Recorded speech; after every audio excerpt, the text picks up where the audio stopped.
in cricket news, both the men's and women's national cricket teams have had busy schedules of late. So the men's side, they left our shores with no trophy to speak of, and then they returned with a Test Championship final crown. It's called the Mace.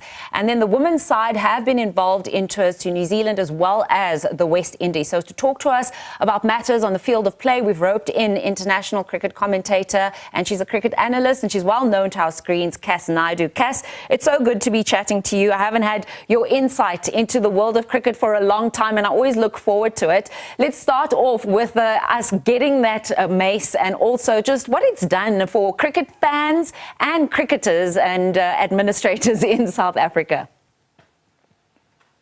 Yeah, it's always good to be on the show, Stacey. It's a great time for cricket, isn't it? I think everyone's been waiting for some ICC silverware, and it's come in the form of the World Test Championship Mace. I think if you're a true cricket purist, you'll say this is the crown that you really want. I think a majority of people are still waiting for that World Cup trophy. And what they say is generally when you win the first one, the second one is around the corner. Yeah, that's when the momentum starts and builds, right? Exactly. It's so funny that you said if you're a cricket purist, because I think that's the conversation that's been had, in the local landscape is, we're struggling to find the balance between red ball and white ball cricket. Perhaps Test cricket has taken a sort of a backseat. Maybe it's because, the shorter formats are more entertaining, and that's the better way to attract non-cricket fans and non-cricket purists. What are your thoughts there? It's a fine balance, and it really comes down to how you commercialize the game of cricket. And it's not just for men, it's for women as well. What stands out about this team, it's always had a champion mentality. Now having the Test Mace with them, having won it in a final at Lord's against Australia, which is a team you always want to beat in a final. I'm hoping that it kind of allows administrators to have an even view of cricket and be able to satisfy the purists while ensuring that younger fans are introduced to the game. But as you've seen now in Zimbabwe, there's some young stars that are putting their hands up for South Africa in the Test format, and Luandre Pretorius and Devol Brevis, and it's just great to see that youngsters are taking to the 5-day format, and I'm hoping that that spurs on the next generation to think about Test cricket as the format that they would like to support. I mean, Shukri Conrad, is obviously again on a good wave, on a good wicket.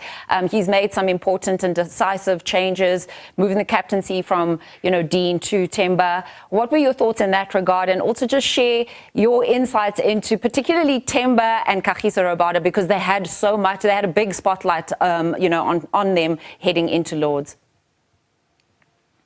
Yeah, I think it's probably the toughest job is being the captain of a South African team. I think you can ask any national captain that.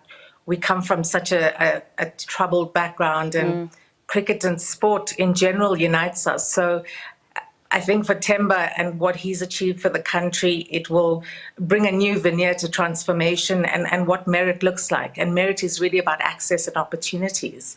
Kagiso Rabada is just an outstanding athlete. We forget how young he is, right? He won the Under-19 World Cup in 2014. He was thrust into the international spotlight, really taking over from Dale Steyn. So to see him just be able to stand up tall at Lord's and do it for the country and for the next generation, the likes of Kwena Mapaka that are coming, they have great role models to look forward to following in the footsteps of.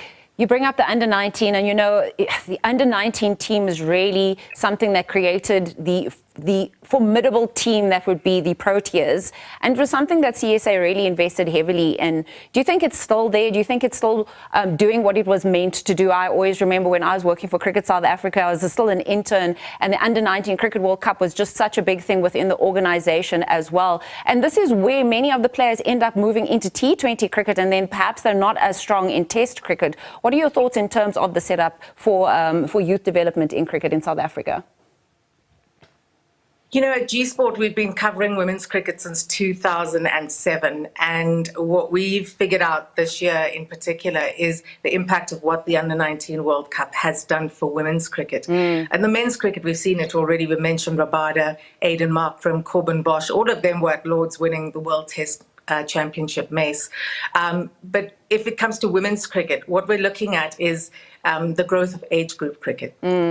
And when there's opportunities at that level and you're winning under 19 World Cups, or you're being spotted at under 19 level and you're heading off to leagues around the world, it comes down to being covered. And I think the under 19 World Cup brings more visibility to the sport and to the young stars coming. Watch out for Karabo Miso and Miane Smith, who both played for the Proteas senior women's team now. Both are products of the under 19 Women's T20 World Cup. I actually wanted to save the best for last and just get your insights, because you were with the women in Barbados, but also there have been some standout players. We know them, Marizanne Kapp, as well as Tasman Brits. How are the women doing, even though the West Indies results didn't exactly go their way? West Indies was an incredible tour, I have to say. I was inspired by Donna Simmons, so to commentate on women's cricket for the first time in Barbados was so special. Yeah. It was actually a really good tour for this team, if you think about it, because they won the ODI series and have found a blueprint to win in that format. But from a T20 perspective, Coach Mandla Mashimbi was able to look at what are the gaps here. How do we make sure that we get more batters to stand up in the middle order? Who are our finishers in the game?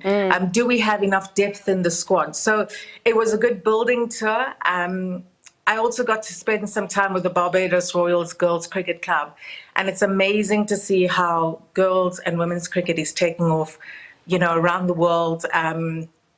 West Indies are not obviously in the 50-over World Cup in India this year, but that's a team that's on the rise. So this team here has 2 World Cups to look forward to, Stacey, the 50-over World Cup in India, October, November this year, and then the T20 World Cup in England next year. So hopefully more silverware on the way, hopefully this time from the women. Yeah, we're crossing our fingers, Kass.